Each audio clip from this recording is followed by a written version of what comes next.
Good day, Nancy. Thank you for being here today. How are you? Fabulous. Fabulous. It's a great day. Fabulous. I love it when people use unique and just like sincere terms when you get to ask that question, right? You're just like, oh, good. And you like gets too repetitive. I always had a fun one. I would say swell or dandy. And when my dad used to say dandy, but it was like very much a sarcastic, yeah, I'm dandy, because he wasn't dandy, you know. But that's good. It is a fabulous day. So I don't do a crazy formal introduction. We dive right into the podcast. So I love to hear the person tell their story. So Nancy, why don't you tell people who you are and how did you get to do what you're doing now? Okay, well, I live in Canada. I'm in Ontario between Toronto and Montreal on Lake Ontario in a wonderful community. It's like going to the Hamptons out of New York. It's just a real little gem. So right off the bat, I consider myself very, very lucky to live here. But my business is Women, Worth, and Wellness, and it's 31 years old. Started it in 1994. And the focus is on women's health and wealth, net worth and self-worth, philanthropy, and legacy planning. So it's a very much a holistic brand. And I started it when I was a wealth advisor. I was recruited by this company to go into wealth management. So I said, well, that sounds interesting. And so, of course, they said, well, you've got to go and get some licenses. You can't just put your shingle up without some credentials. So I did that. And so, of course, when you arrive, then it's a robust training program. But the one thing they say is, okay, we don't have any clients for you. You've got to go find your own clients now that you're all ready to go. And the clients that you want to work with are ones with whom you feel you can add value to their future. So I said, okay, well, this sounds interesting.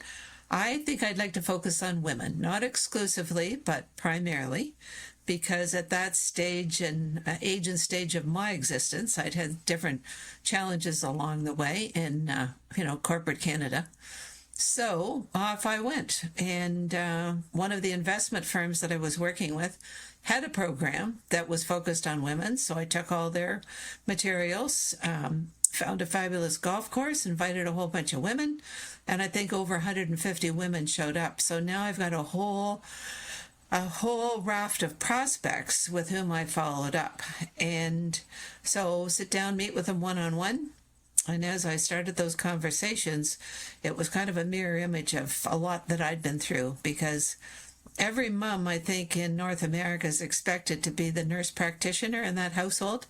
They're supposed to look after everybody's health and wellness.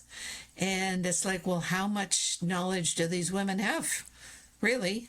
But at the same time, this is a role they've assumed and are expected to handle it well. So I started to partner with not-for-profit health-related organizations that focused on women.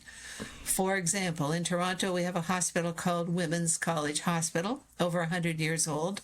Whole focus is on women's health and wellness, all kinds of things going on.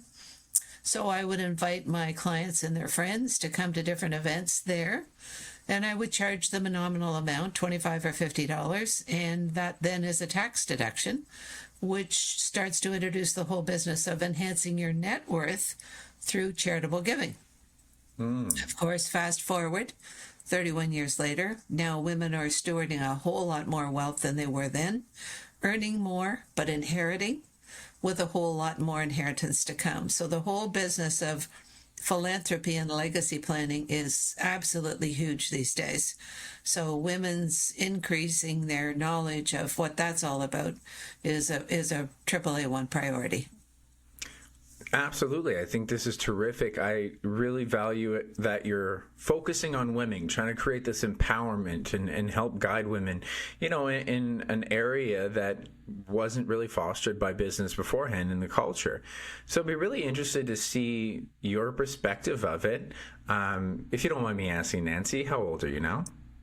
Well, I can't answer that. Okay. I'm curious about when you were coming in. Because my understanding is I'm only 37, and I had seen more even issues back when I was younger, and to see the difficulty that women had in corporate world, it's quite a big change now, and I would be curious to know from your experience to see that kind of change of women empowerment that's coming over the time. I think there's still a lot of challenges. I was one of the first female managers with Procter and Gamble in Canada, and I was promoted into management, which is a big deal. That's virtually unheard of. And so being promoted, it was interesting how that came about, because my supervisor at the time, when new recruits came in from university, and Procter and Gamble promoted only from within, so you were recruited from university. I was doing the training. So finally, this one manager said, if she's doing all the training, why doesn't she have the job? And if he hadn't, seriously, if he hadn't gone out of his way and done that promoting of me, I never would have arrived. Anyway, you arrive, you're an anomaly, and then they kind of forget about you. And so all the way along, I wanted to be an entrepreneur, and I kept thinking of ways to do this, that. Of course, my VP at the time didn't have one entrepreneurial bone in his body. Every time I wanted to leave, he'd say, okay, what about this? Give me another assignment or give me more money. So I kept on being managed back into the business until one day it was like, you know what? I'm out of here. I'm gone. I'm turning 39. And when you're a woman turning 39, you can look forward to this when you meet other women that are 39. When you become 39, it's like you're going to be 100, because you're going into your 40s, and that's menopause. That's old age woman. That's, blah, blah, blah. So I left and I ran politically. And that in itself was a huge, huge, huge experience where I learned so much, because when you're in a corporation, there's the hierarchy. Whereas when you are in the community, everybody has a voice. Everybody's the boss. So what you have to do is find out what in the world is going on in that community, and use your listening and your influencing and all those skills to help the community be a better place. And then I was recruited into wealth management, and I shared with you what that was all about. But women are one of these podcasts. Somebody said, "Well, going back to your 20s, what would you have done differently?" I would have been more assertive in asking, "Okay, what's the career plan here?" Because you basically, as a woman, you didn't push the envelope. You kind of took what they gave you. And when I did try to push the envelope, then they give you a promotion or more money. And that's totally inappropriate. Like, we got to focus on bringing the best out of this person rather than this is what I think you should do. So I think women now are asking more questions. But then what happens is they're considered to be too aggressive. So it's almost like it's gone the other way. There still isn't that ideal balance of finding a way to do the best and be the best for everybody.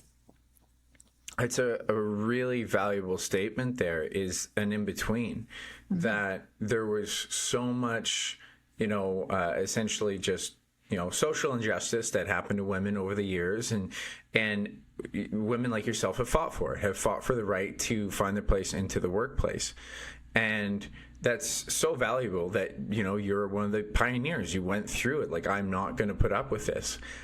I'm curious, from your perspective, are you seeing privilege swing the other way in certain situations where it's like you say, maybe too aggressive or anything like that? Do you feel like overcompensation is being done at all? Because I hear that talked a lot about now in culture, is sometimes it's expectation that those who are more special interest groups are getting more attention, rather than just looking at, hey, who's the best at the job? Well, I will kind of go off on a bit of a tangent, because this one woman that I met a week ago that I'm having another interview with on Friday, she sent me a whole raft of questions, and she said, if you go to LinkedIn, you'll see I define myself as a legacy advisor to accomplished women. Her question is, how would you define an accomplished woman today? Would it be the same as as you have always defined accomplished woman? And I thought, that's a really important question. And I thought, no, an accomplished woman today is like Melinda French Gates, because women have arrived in many, many, many places. They now have more power than they've ever had before, more money than they've ever had before, but they're still just kind of on the cusp of not wanting to take that extra leap to make a huge difference in the world in terms of where those needs are, and being that trailblazer to get to the next level. I'm having a discussion with some women on Friday. I spend all my time in front of the computer. because we talk about all these fabulous women that have done amazing things, and we celebrate them. And my question is, we got to flip the script. I mean, really, what do women need to do going forward to have an equal positive impact that these women did have in their day? And one of the things that I've suggested, and as a question, is because of women's strength becoming so prominent, and we know that this has happened over the last 10 or 15 or 20 years, young males are feeling displaced. Mm-hmm. And I said, maybe the best thing that women's leadership could do now is circle back and help young males feel better about their place in this world and be champions for them. So it'll be an interesting conversation. And really, with my Women Worth and Wellness, what this is a whole new initiative focusing on women's age of integrity. Oh, yeah. I really like that. That's a very valuable approach. And because that is essentially not asking, I think that this is a really challenging question for a lot of people. Mm-hmm. And it's hard to express opinion as a male these days on these topics, right? But it's like, in some regards, you want women to have the even playing field. That doesn't mean to disregard the male side of the equation and to just vilify every male's opinion or every male's opportunity. And I mean, this goes into so many other things in culture when you talk about privilege versus, people who had, the unjust and less opportunity. But that doesn't mean we need to swing the pendulum. And we want to create that level playing field by saying everyone's opinion and everyone's skills matter equally, depending on who's the best at the job. And I love how you really orient that so well.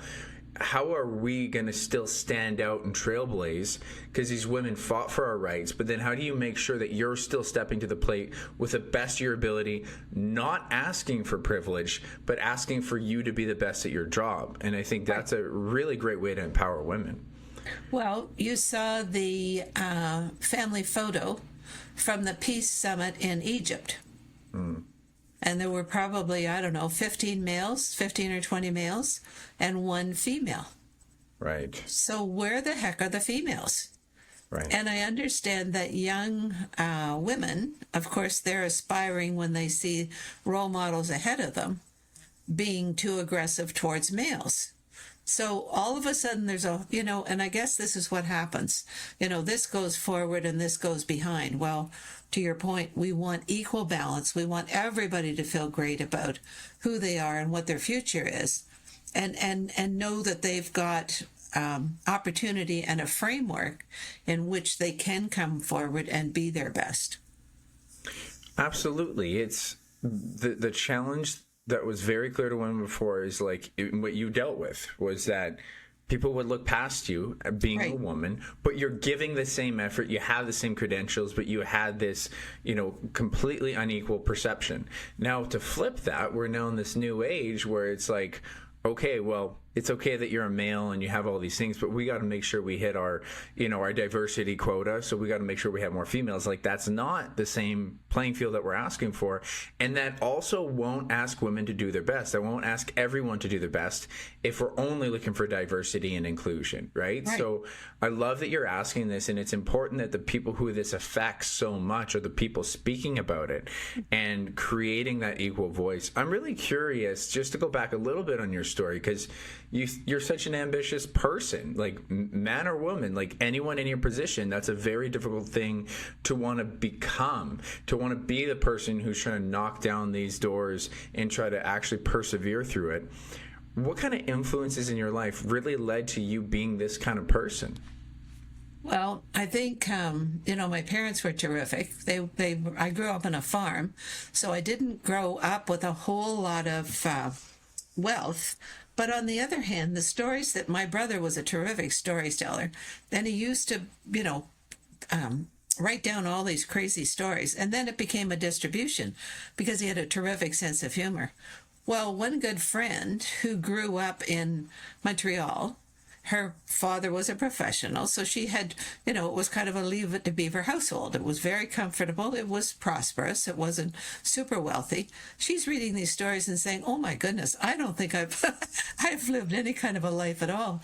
And that's when you realize that what you grew up with really, really was a privilege. So, they were both entrepreneurs. They both worked really hard. They had struggles along the way, but so what? It just brought more out of them. And then Procter and Gamble was terrific. It really was, because their whole theme was the needs of the employees or the needs of the company. Like, if we're not matching the two up, and they would say, if a factory burns down and the people are alive, we can build. But if the people are gone, it doesn't matter how much really. So that was terrific. But when I really came into my own, and again, because of those two experiences, when I became an entrepreneur, then that's when a lot of this stuff comes to the forefront. So you're now in a leadership role. Well, then once you start to feel what your leadership is, what you have to offer, then you get feedback to that. Either that works or it doesn't. You adjust, you go on, whatever. So I was with a bunch of women, my vintage, last week, and now all on their own, but all having stories about, what had happened to them. And I said, isn't it great that we've lived this long, that we feel this good, and that we can do whatever we feel is right, and adding our own unique values. So, if you live long enough, then you've had all those positive experiences, or not. Yeah, I think I love the story from the get-go that you grew up on a farm. I also grew up on a farm. My dad has a grain farm, and it's hard not to just expect a good work ethic. Right. I remember, like, you're probably similar, and I imagine my dad didn't even push me as hard as he could have. But even then, when I was talking to friends in, like, it'd be elementary or high school, like early age, and I'd ask them what they did during the summer, and they're like, I just hung out. I'm like, really? You didn't have chores? You didn't have work to do? What's that like? What would you do as a kid? That'd be so boring. And don't get me wrong, I was still a lazy kid, and I still had way more privilege than I needed. But at least as I grew older, as you mentioned, as you go into these roles, you get tested by life. You're going to go back in your mind. You're going to remember what your parents did. You're going to remember what your parents made you do. And so now you realize that like, that's actually ingrained in you. That work ethic is just part of your identity, and that's what's going to push you forward. So I love hearing that and how that actually, prepared you for that implementation. And then you do, in some way, I think you get lucky with the influences that you have along the way. Right. The core belief of having work ethic will make those opportunities, as you mentioned, you can take positivity from it, because you had that initial influence of, like, I'm going to take positivity from all the resistance that comes. And now that you have your own business, you're getting into it, and that's where rubber meets the road, because it's all on you, right? Like that you mentioned, as a leader, and just like, to me, it's like instead of being on a treadmill that'll just keep running, you're on a self-propelled treadmill, and that thing has to keep moving. You got to keep your legs moving no matter how tired you get. And so that's where the work ethic's really going to be pushed. So I love hearing that. What were some of the bigger, I'd say impacts, like lessons that you think you learned along the way, things that you might even teach the women to this very day that you think more people need to appreciate? Well, one thing in particular, again, going back to growing up on a farm, because you're really part of a family. Everybody's there, everybody's doing their own thing. Now, my dad had a job away from the farm, but still he came home and there was farm work to do. So I think that in itself was wonderful. And so when you hear about these affordability challenges and, oh my goodness, families are going to have to bunk in together, I'm thinking that is one of the best things that can ever happen. My grandfather was my best friend, because he was going into his second childhood as I was in my first, and we were great pals. Then was the youngest of 4, and the next one up is 6 years older.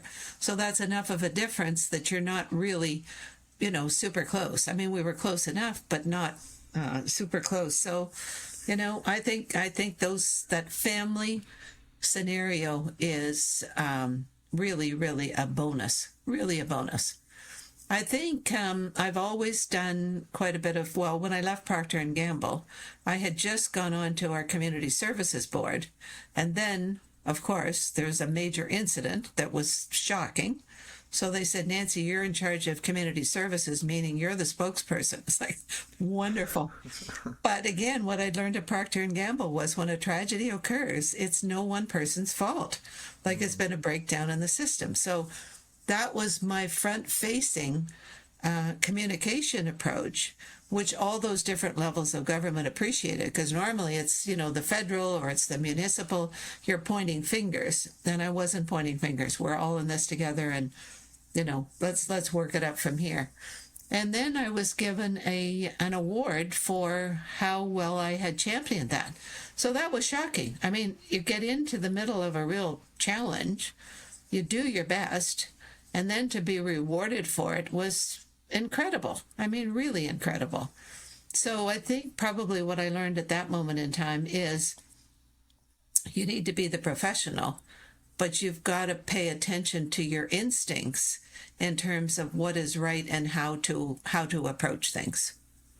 Yeah, you again get tested by the fire a little bit, right? Yep. When you're actually pushed into those very difficult situations. You always should be able to look at the worst scenario in a positive light after. And people always say, oh, things happen for a reason. And I think that disempowers a person. I believe that you should always say, I made a reason things happened. So in the worst scenario, I've made big mistakes, and it's not that it happened for a reason, but I made sure that I grew from it. I made sure that I actually needed to take ownership over the mistakes I made or whatever, or even just a tragedy. It's like, okay, I need to take what I can out of this situation, even though it's terrible, right, and make a reason for things to happen by creating some positivity out of it, looking for a new direction. And as you mentioned, being in those difficult situations, and that's exactly what happened to you, that you were able to take positivity. And, I think it's really cool that just come back on the farm mentioned, because, I mean, essentially, this is one thing that gets missed in some people's lives nowadays more than ever, is community. So whether it's family or just community in some sense, and I know as being an online coach myself and an entrepreneur, that's what I miss the most about working for an organization.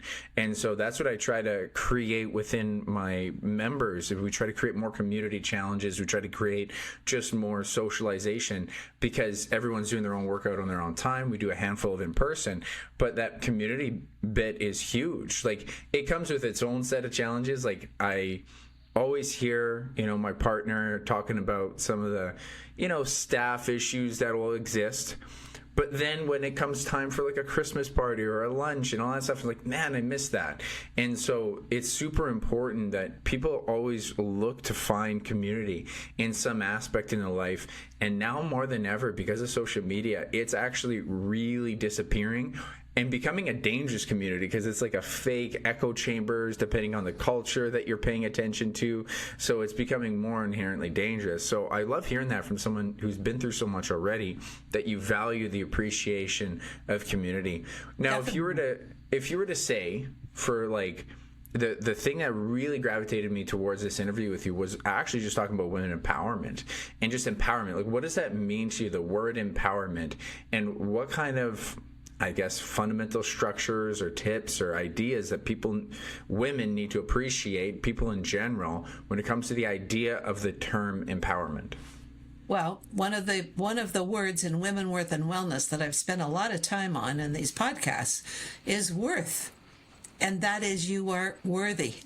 We all know the Taylor Swift Eras Tour. I would have a worthy tour.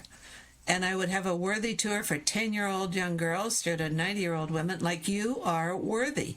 And women, more often than not, put themselves second or last, because they've got a million responsibilities that they're all trying to keep up with them all, and always putting others first. Well, we all know the oxygen on the plane routine. Put the oxygen on yourself first. But the next step is, now you've got the oxygen on you. What are you going to do now? This is now an opportunity for you to be a catalyst and bring some best forward from somebody else. Mm-hmm. So the worthy aspect is crucial, whether you've got little or you've got lots. Make yourself the AAA1 priority first, and that's when I focus on health. If we don't have our health, we're not going anywhere anytime soon. And when we take our health for granted, then we get a surprise, and then we got to step aside until we get our health back on track again. So always make your health first, and always know that you're worthy. Like, don't be embarrassed. Don't put yourself down. You've got the right to be as healthy as you possibly can be. And that means reaching out, working with others, but also asking others to help you to be your best. I love that. Starting with self-worth, that makes sense Right. so much. And a lot of females for sure that I've worked with, it does become very instinctual for them to just, have this inner dialogue. I'm not doing good enough. I'm doing terrible. And it's a lot of like I am statements. It's a lot of personal responsibility and identity. And I always challenge people is like, careful when you use a word of I am, because that I am is really discussion with you, with your subconscious level of thinking, and you are going to personalize that and then want to act that way in some way. You can embody that, right? It's like, I'm a failure. Well, it's like, now you're going to end up creating and looking for biases to make you feel that more. No.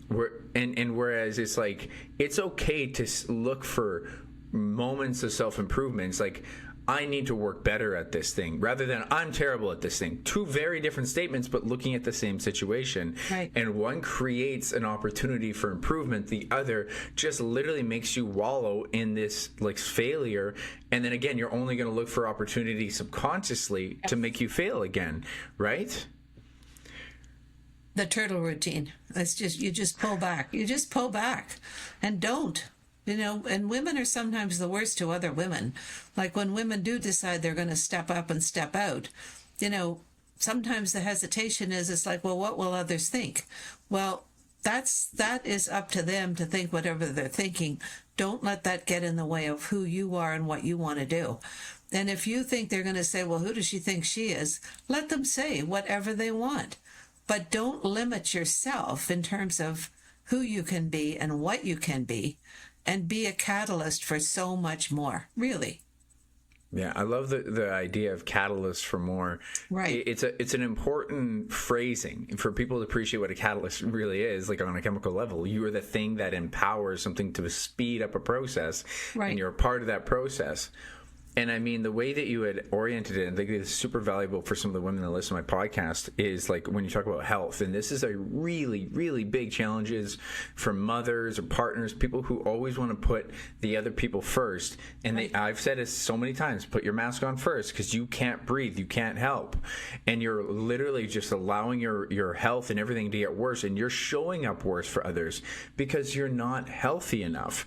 And, literally, like if you die too young, or anything like that, like these things can happen. Now, when you see women struggle with this, with put on your mask first, and especially around health, how do you help women see that and really embody it? Because you can say it. There's so many women who say it but don't do it. How do you help women really feel comfortable with that gap, especially around whether it's family or something else?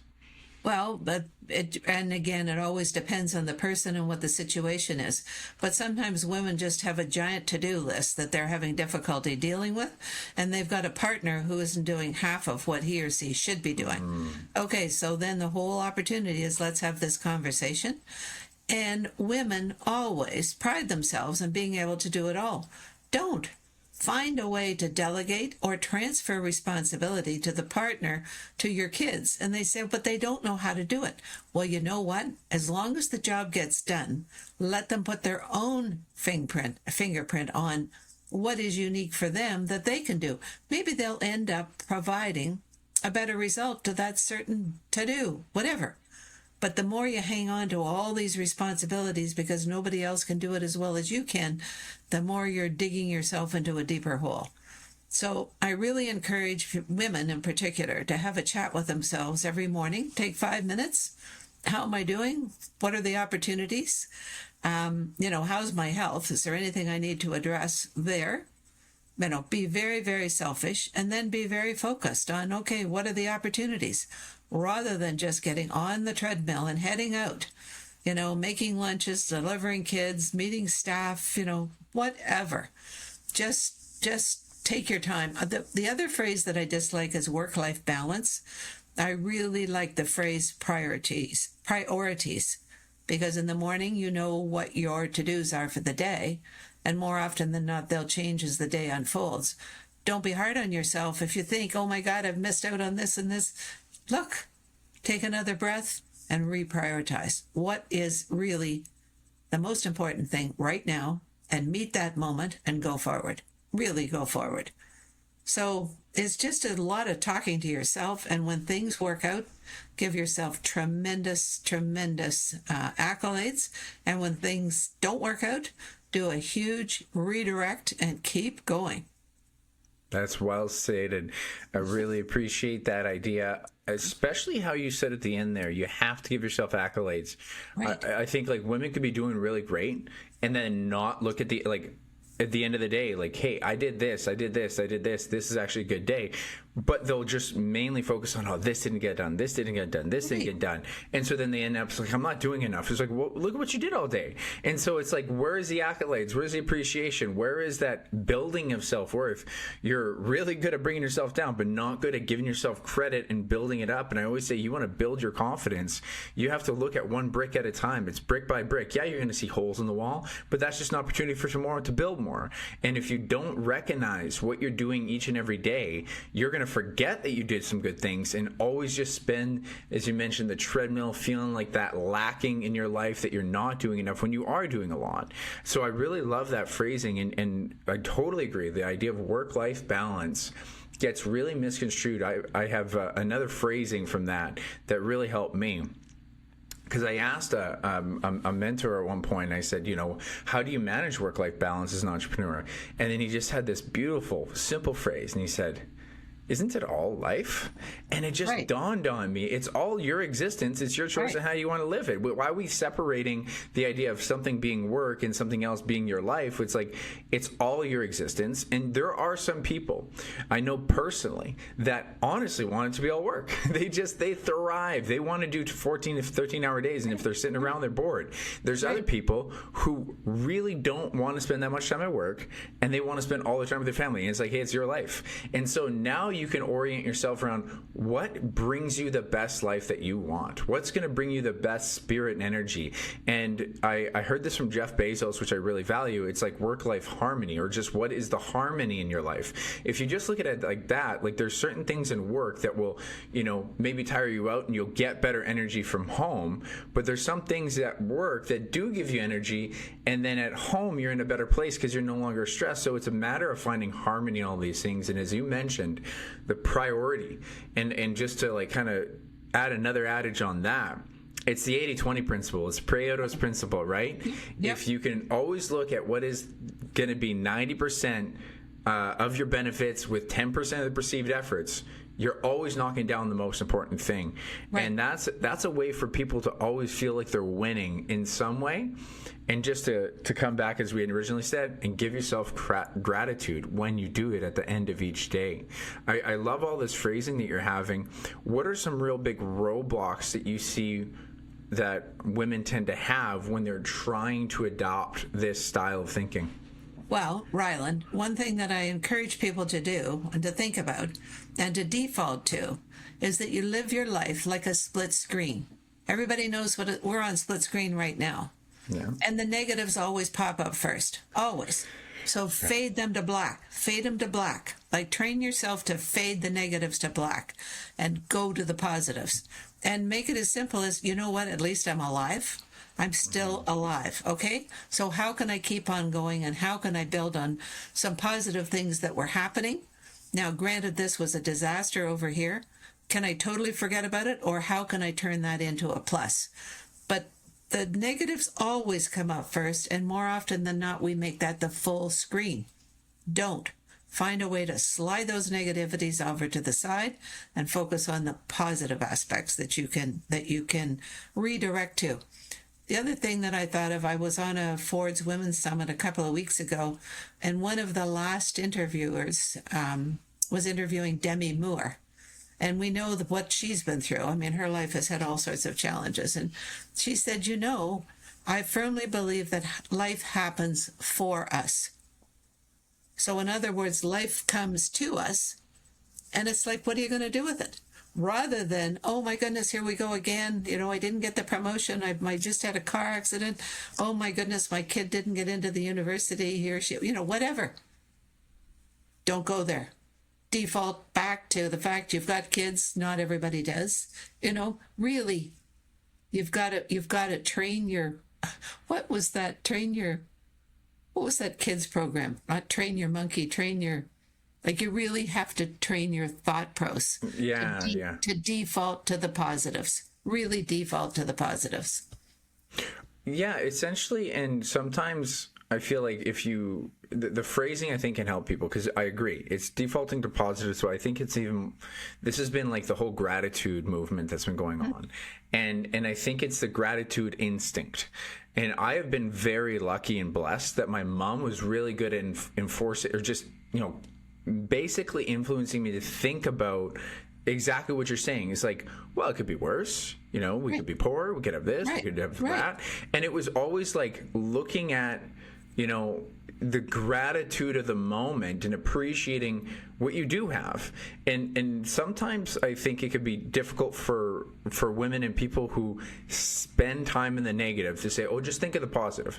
Now, this is actually, I think, been even studied that it's somewhere around 4 to maybe 5 times more potent to say one negative statement, and you need like 5 or 9 positive statements to outweigh it. Right.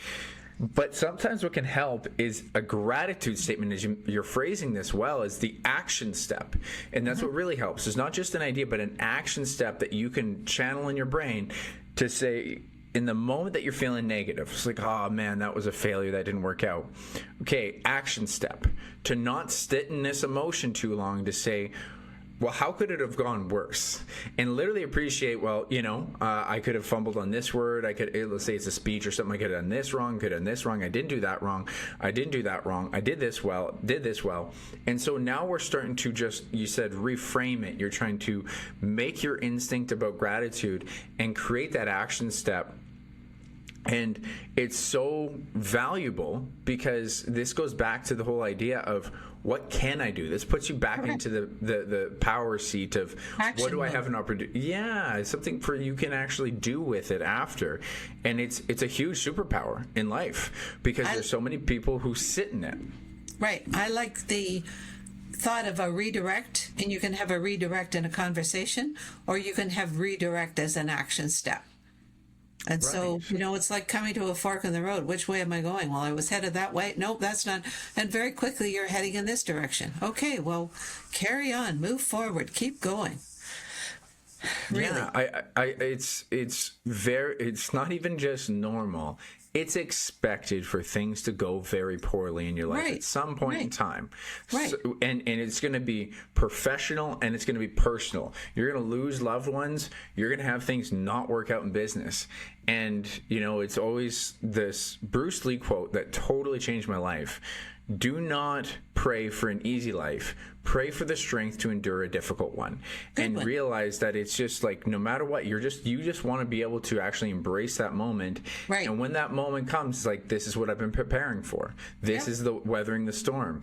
And then even in the middle of that storm, you could say to yourself, I know someone who has it worse, right? It's always like, I still remember this. My friend who broke his leg was very depressed from it. He was having a tough day, and he was being grouchy to his dad. And his dad said, the man with one leg was really upset till he met the man in the wheelchair. And it's just like, it's always this perspective of what else there could be that's worse. What you have is something that you want to take some empowerment to, essentially. What are there some, sorry, keep going. I was just going to say, going back to your community comment, if you get involved in the community, then you start to focus on things other than yourself. Oh, yeah. And if you start to focus on things other than yourself, then more often than not, it does 2 things. It brings out the best in you, but it also puts your existence into perspective. And so being that catalyst has so many different benefits. It really, really does. Yeah, the community aspect. I actually wanted to come back to something you mentioned, which I thought was so valuable for women, is and anyone who feels overwhelmed in life and too busy and feel like you got to take on so much. It's just like, the word delegation is so critical.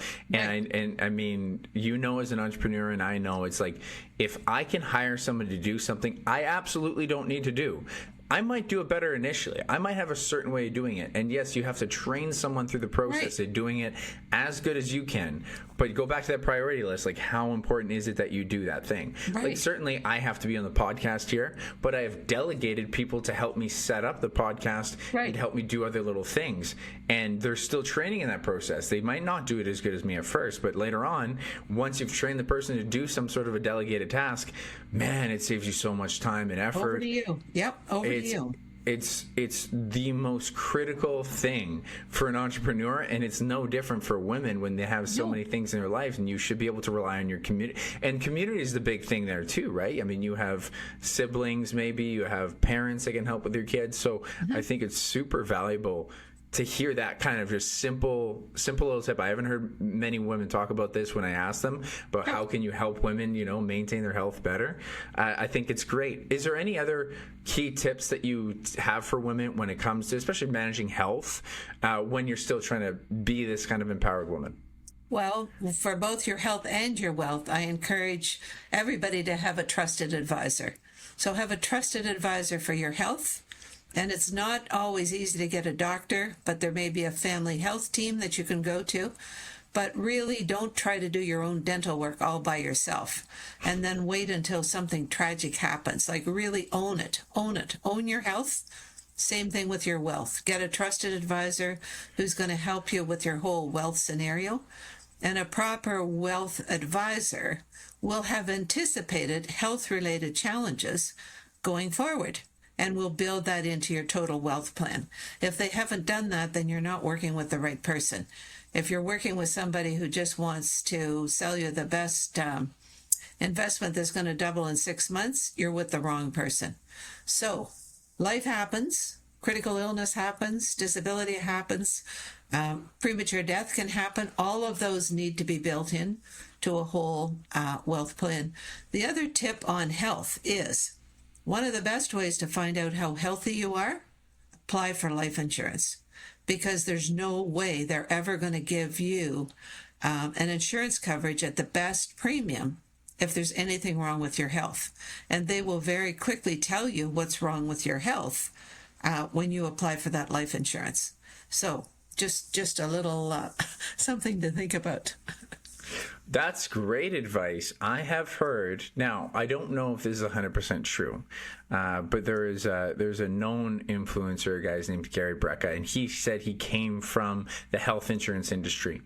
And I'm not sure if this is 100% true, but he said that he basically, the insurance company that he worked for was better at predicting death than basically any other trade, because they had so much vested interest, and they weren't really essentially things within data and research when it comes to health can be very politicized, and you get a lot of debates in it. But the health insurance isn't going to care about the debates. They're going to care about the stats that lead to whether or not they are actually giving the right money and investments. And so they can predict it so highly to the date based on certain outcomes. And so it's a really humbling thing, right, to appreciate with these battery of tests that they do. It's like, hey, you're looking good or not good, and this is where it's at. So I think that's really valuable. Do you recommend, especially, busy business people, get a personal trainer, anything like that? Do you have any recommendations around fitness itself?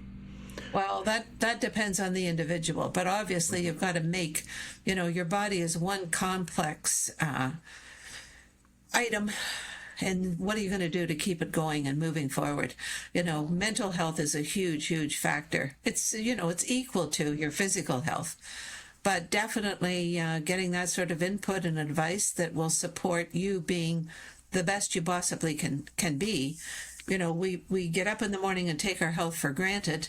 We don't want things to go wrong. So what exactly can I do to help me be the best that I possibly can be? And maybe it's you've got a personal trainer, maybe it's a walking program. Who knows? It can be a whole plethora of different things. Yeah, I think, as you mentioned, your health is your wealth, and if someone's not keeping to these battery tests, they might have health insurance. And if, let's say your cardio isn't up to speed, well, then you got to wonder, are you actually performing up to speed, right? Right. Have you worked with anyone that like you could tell they don't take care of their health, and then later they see some improvements in their health? Or like, have you ever seen a difference in people's ability to do their job depending on their health? The only thing that comes to mind quickly is people that took their health for granted, abused it when they were healthy, and now are dealing with the consequences. I can't think of anybody who has defaulted to the positive as a result of, getting a different program. Right. So you haven't seen the drastic change, but you've seen people end up in the negative end of the spectrum where they took it for granted. And with regrets that they didn't value their good health sooner, and that they compromised their good health, for pleasure at the moment, and then longer term, that was a very, very bad decision.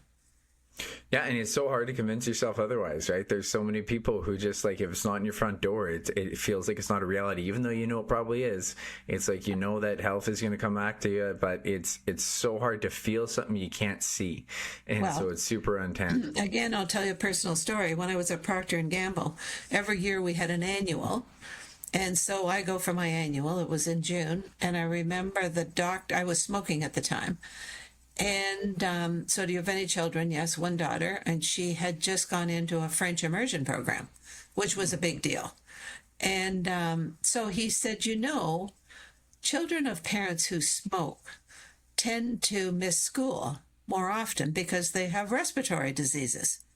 So I'm thinking, well, that's interesting. Obviously for her to get into this program was a big deal. We're so happy, so proud of her. But then for her to be in the program and then miss school. So that September, I quit smoking, Labor Day weekend.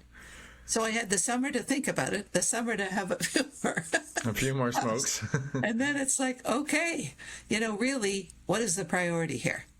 What is the priority? And actually, one other little trick, and at the end of this, I'll ask you how old you think I am. I'll give it back to you. When I turned 65, I said, I'm going to smoke again. And at the time, I was 32.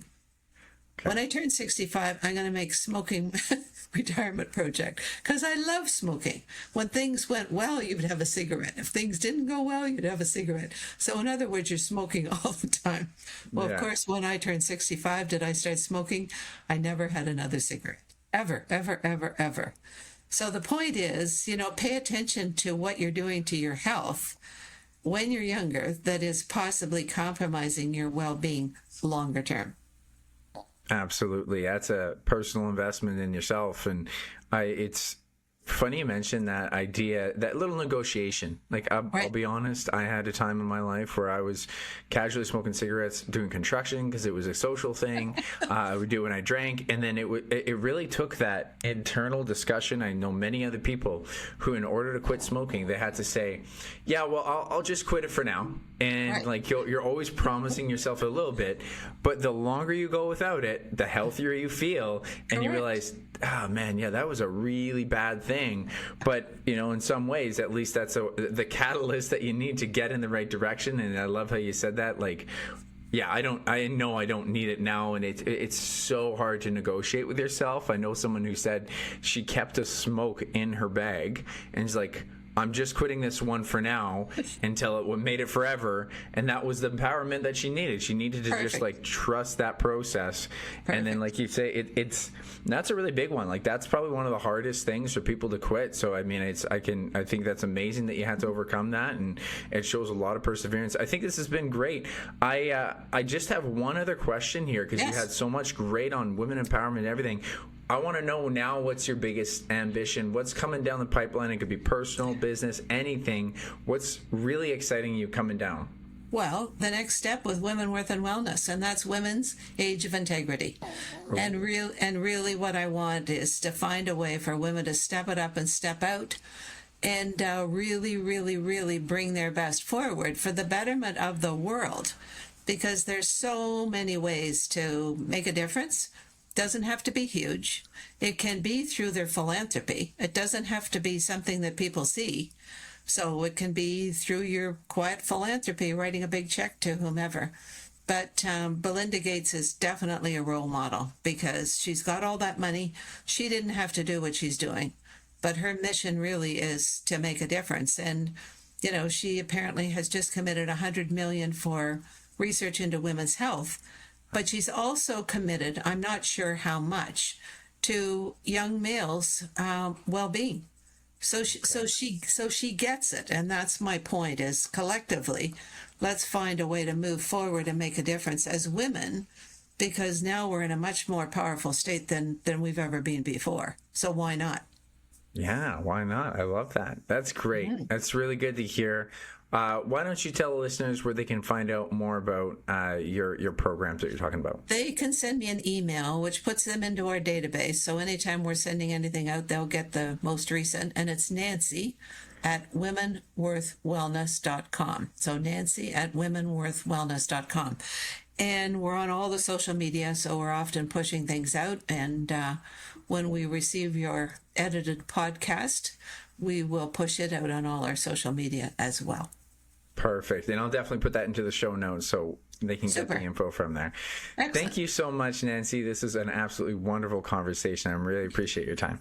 You're welcome. My pleasure. Have a great one. Thank you again to Nancy. That was a really fun and insightful conversation coming from someone like herself that's a successful businesswoman that's been through the ringer, that's been through very difficult times and coming out the other side with a very successful life. And I think there's so many tangible lessons, things that I can't even speak to, things I have no idea what it's like to be a woman in the times that she had to come up within corporate world. It would be so difficult. And I loved hearing how the very first story that we heard about like what made a difference for her to be willing to go through that was her growing up on a farm. And I've talked about it before on this podcast, like me growing up on a farm was the biggest impact for me. And it wasn't so much when I was younger, but later on, I started to channel that way more. And that's why my dad was on the podcast. If you didn't get to see it, go check out episode 100. And it was so eye-opening even in that discussion with my dad, because everything just is very apparent about the work that needs to be done. That's probably one of my favorite quotes from him was when he had fixed all these things that I broke on my vehicle one day. He spent a couple hours fixing all this electrical stuff. And I thanked him. I was like, thank you so much for doing all this. And he just shrugged. He's like, I just did what had to be done. Like, oh my God, I'm learning from that. Because now I know when I put off a task, something that I know I should do, I got to do what has to be done. And there shouldn't be a negotiation for it. That work ethic didn't come naturally, though. It's very important that people appreciate my story in that I was a very lazy kid. I did do some of the work, kicking and screaming and, slow, distracted, wouldn't even do the work in the amount of time that it took me. Some days are good. Some days I was really bad at it. I would honestly bring a pillow out to the tractor and take naps if I could. And I would try to play video games in my, my little Game Boy when I was out there. It was like everything to distract me from the task. And I grew to be a different person. I grew up.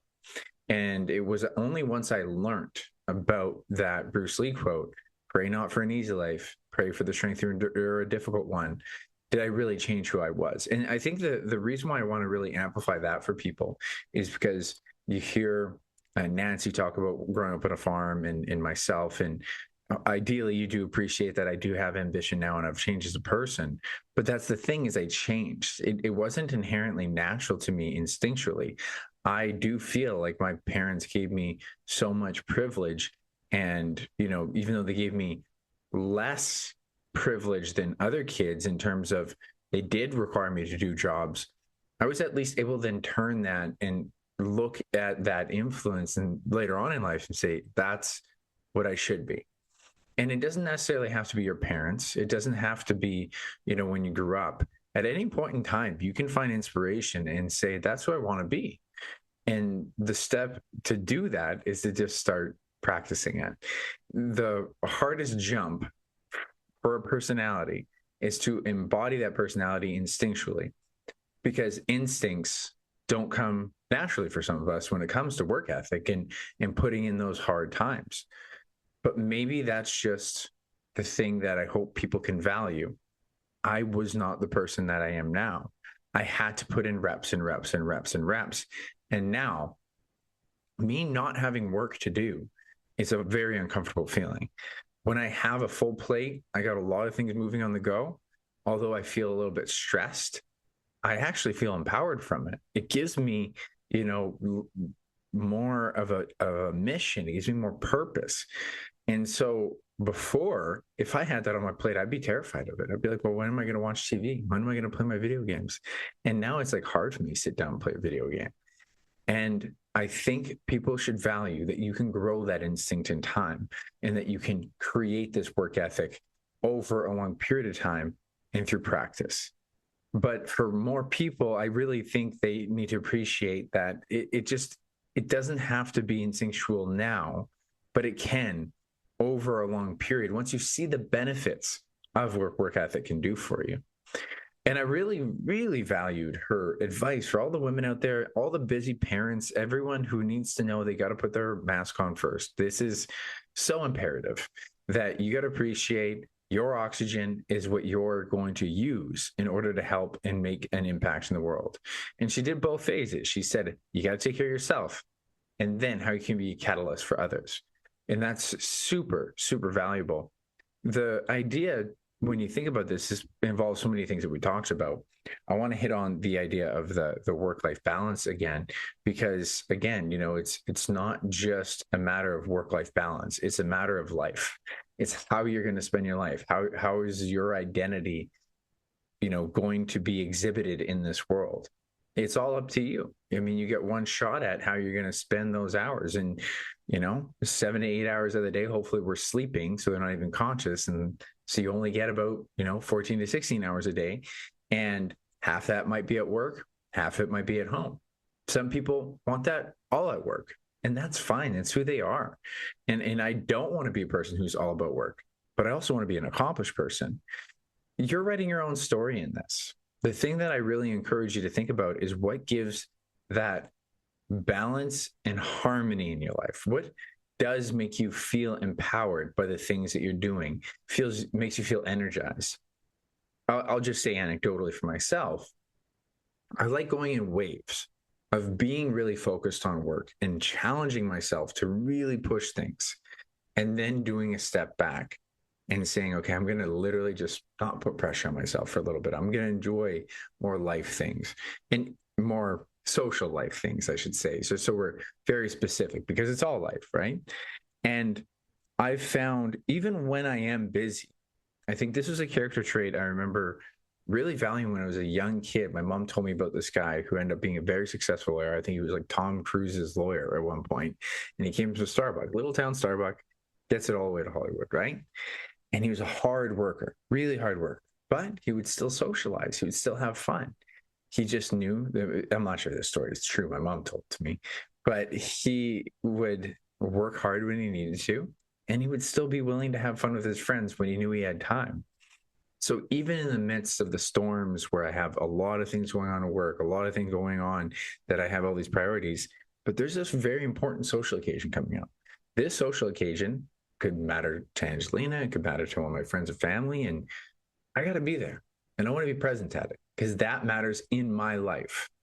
And the other things are still going to be more difficult because of it, but I won't regret putting that out there.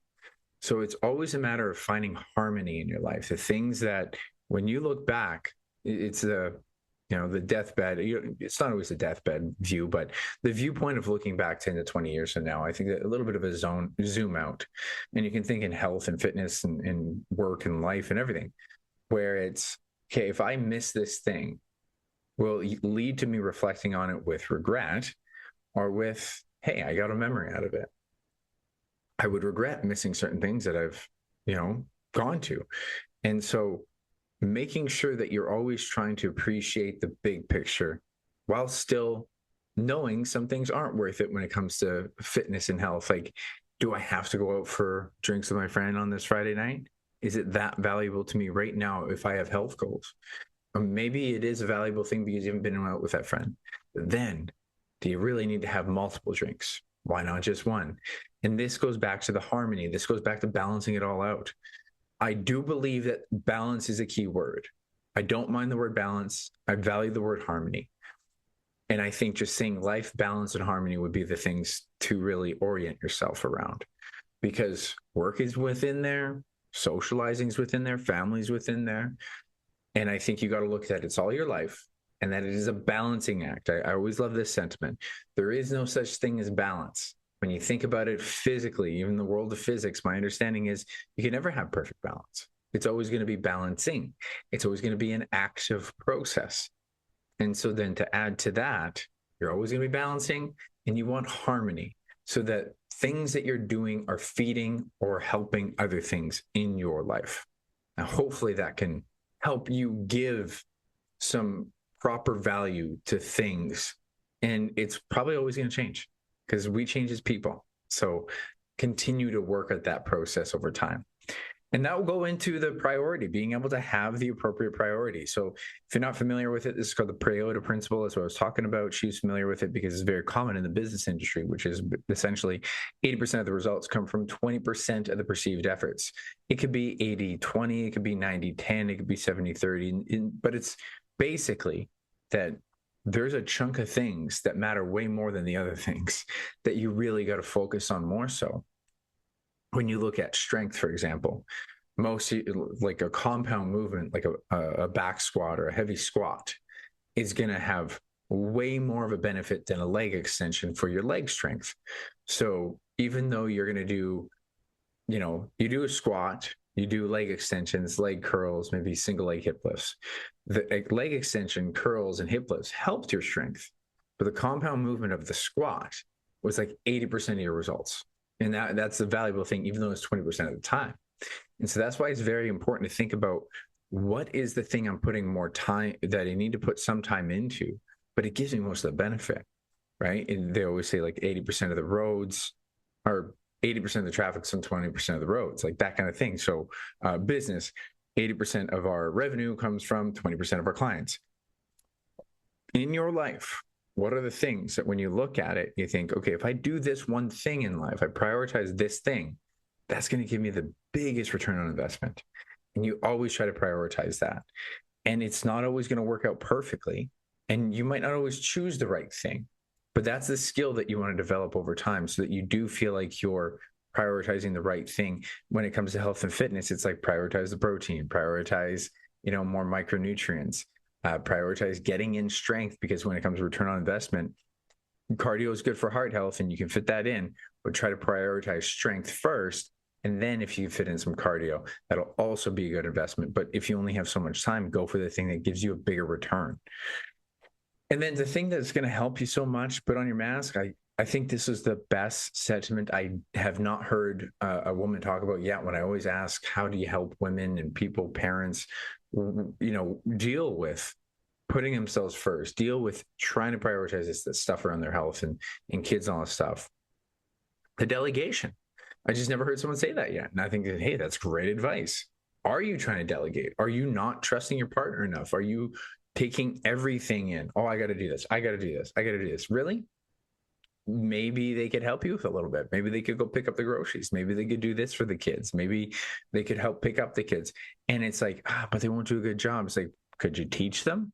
And I know just as an entrepreneur, I'm always looking for things that are going to help me delegate more. As I mentioned, I shoot the podcast. I have to be here for the podcast. There's no question about that. But the podcast summaries I don't do.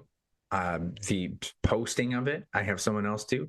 The podcast clips, I decide what I want from my clips, but I make sure that someone else is clipping it together. And those have saved me hours each month because I was willing to delegate the tasks. Again, there was training processes, but once those systems are set, it saves you so much time.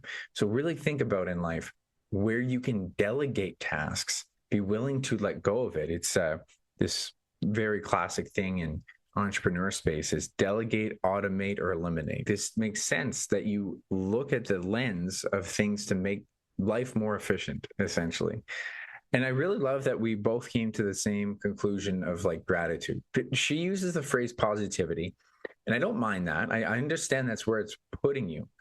I just have experienced that telling someone who's really negative to be positive doesn't work. It just doesn't, because then they feel bad about feeling negative. I will say that it's a valuable thing if you're someone who sits in negativity to recognize that you have a negativity comfort bias. You have an instinct. And although you don't enjoy the feeling of being negative, there's a bias there that's creating comfort for you. This is because there's a bit of an accountability, like I want to say support you get from yourself. Hey, I'm being responsible. Like I'm trying to take responsibility for my action. And in some way, when we have these subconscious levels of thinking, meaning just where our thought patterns go instinctually, we become comfortable with thinking that way. We become comfortable with literally thinking bad about ourselves. You become more comfortable and you're stimulating that neural pathway to feel bad about yourself, to say these I am statements. I am bad at this. I am so bad at this. I'm going to mess this up. I'm a failure. Like these I am statements that are negatively charged is where your mind just connects things. And this is very similar to the way that maybe you body weight squat or the way that you press. You actually create a neural connection to make your body do something. So let's say you have a really bad dumbbell bench press. Your elbows are really wide and your shoulders are hurting, but you just keep doing it because your body knows how to hold the weight there. Then I tell you, bring your elbows in, roll your wrists back, arch your back, and then try to push off your legs. You're like, this doesn't feel right. This doesn't feel comfortable. And then you slowly, your elbows go wider again. And we try another set and you get tired and you slowly go back to that. It's like, this is bad for your shoulders, but you keep doing it. And this is because it's where you keep going instinctually based on the reps you put in. This is what I mentioned right from the start of wherever your work ethic instinct is.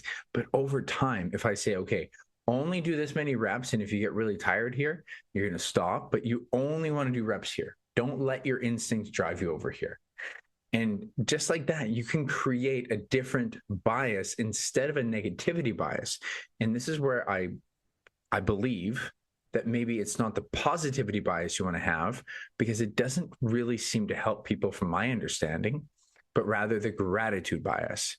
What can we look at? It's like that action step of how much worse could this be? And what that intuitively does, without you feeling like, hey, I got to feel positive about this, it will make you feel positive without feeling fake positive, because that's what I think kind of happens to people is like, oh man, I'm such a failure. I did so bad there, all these negative words. Rather, instead of saying, oh, you should feel good about what you did here, here, here. It's like, but I don't. Yeah, I feel good about, doing this thing. I feel good. Like, you don't feel it. But if you really sit into gratitude, really sit into it and try to feel the gratitude of a moment, and you're not framing it as, I have to feel positive about this, but you just make sure that there is a reflection of gratitude, right? You're just using that term. I'm grateful that, I didn't mess this up. Really grateful that didn't happen, because that would have been way worse. I'm really grateful I didn't, for example, let's say it's a binge eating experience. Oh man, I'm such a binge eater. I did so bad, all these bad phrases, right? And then you say, well, I'm grateful I didn't continue to binge eat. I'm grateful that I stopped when I did. I'm grateful that I'm sitting in this moment and at least now reflecting on it, and I'm going to try to improve it. I'm grateful that I didn't binge eat this morning. Whatever you can hold on to just appreciate what is the thing that is better than the worst. And you start to sit into that. Okay, that's a little bit better than just sitting in negative, is it not? And I think when it comes to binge eating, I've talked about this before, you got to reflect on those moments in order to improve. And what I really think that it helps is it gives you control over the moment. It gives you opportunity for growth in the moment. It'll give you an opportunity for reflection. And that's going to help you with the hey, what can I learn from this? This happened, as I mentioned, things don't happen for a reason. You make a reason things happened.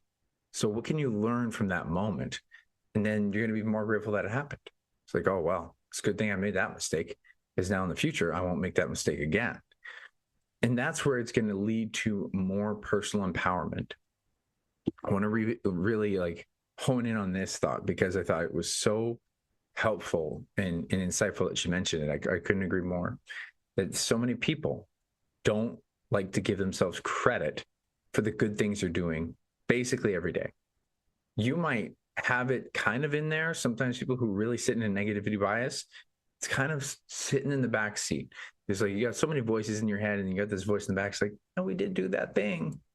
I thought we did okay, but you don't like to really pay attention to it. But you should bring that voice to the forefront. Say, let's speak up. I want to hear what you have to say. Well, hey, we did do pretty good all day. I mean, we might have binge eat at night, but during the day, you actually had a pretty good diet. You're right, I did. It's like, hey, you're actually reflecting on something right now. And this is that personal empowerment. You're allowing the voice of recognizing what you are doing. Give yourself gratitude of what you're doing. And again, I'll go back to these instincts that have just kind of come more natural to me that I've been really lucky about. But it's led to a more positive mindset. Without me saying I'm trying to be a positive person, it's just led to a more positive mindset. My mom always gave me the gratitude perspective. Things could always be worse. Like things can literally always be worse. So that's always been embedded in my nature. And then the other thing I started to realize that I do, and I was doing it, honestly, probably just to not feel as bad about myself when things aren't going well, I would just have a daily reflection of what I did do. And it was kind of like a gratitude reflection. What did I do in the morning? What did I do midday? What did I do in the afternoon? What did I do in the early evening? What did I do that I was aiming to accomplish? And it's okay. I still recognize I didn't get this done. I was hoping to get that done, but I'm going to try to work on those tomorrow. I focused on my 80-20, my main focuses, and what was I able to get done? And if you at least reflect on that whole day, the odds are what you're going to notice is you did a fair bit. And if there were moments where, well, I scrolled for an hour, yeah, that's a moment of self-reflection that you're going to need some improvement on. But if you look at all the little things you didn't actually just sit on your phone, you didn't allow yourself to get distracted, and you're legitimately trying all day, you're going to feel a lot more empowered to realize you're doing way more than you realize. But if you just forget that, and then you only sit in the negative, of course, that's where you're going to exist. So giving yourself not just the gratitude instinct, but personal gratitude instinct to build your own self-confidence and self-worth, I think is great advice. I'm so glad that Nancy hit on that. Health is wealth, as she says. And just to leave off, it's so hard to see tomorrow today. As she was talking about the consequence of smoking, the consequence of whatever you're doing later in life, you're just going to literally live in regret, and there's no turning back that clock. Everyone gets hit in the 60s, in the 70s, and 80s. Everyone gets hit there. Some people even in their 50s, okay? Some people even have sudden death in their 50s, and you cannot turn back that clock. You have to act now. So I'll use the same, adage I always do. Is like, if you can't be the grandparent you want to be when you're in your 70s and 80s and 90s, you blame yourself now for it, realistically. If you don't make it to your grandkids' graduation, if you don't have the energy to hang out with your grandkids, it's because you're not doing enough now. And put yourself in that place of, man, I feel so old in my 80s. Man, I wasn't able to be there for my grandkids here or there because I wasn't taking care of my health now. And that should be the emotional response, the emotional thing that makes it more on your doorstep now. You've got to give yourself some emotion, not just, hey, health is in the future. It's like, make it tangible, make it a real scenario that would motivate some action now, because no one else can do that for you. You have to feel it. All the logic can be right in front of you, but emotion will always trump logic. So make it an emotional thing to grasp that motivation that you need for action. Thank you so much for listening today. Please go check out Nancy's stuff if you're looking for some women empowerment and some wealth management, as that is her specialty. I did make sure to put some of her stuff in the show notes so you can always connect to her. Thank you so much for listening today. Please share this with someone that you know it might help. Anyone, especially women who are looking for some empowerment. I think we had some really good topics on this today. And always, I gotta thank you for listening, especially if you made it this far in the podcast where I'm just ranting for 20 minutes. I always appreciate you as a listener, because I'm trying to help you. I'm trying to get you chasing after your own ambition, because life isn't about the pursuit of happiness, but rather the happiness within your pursuit. And I'll catch you next time.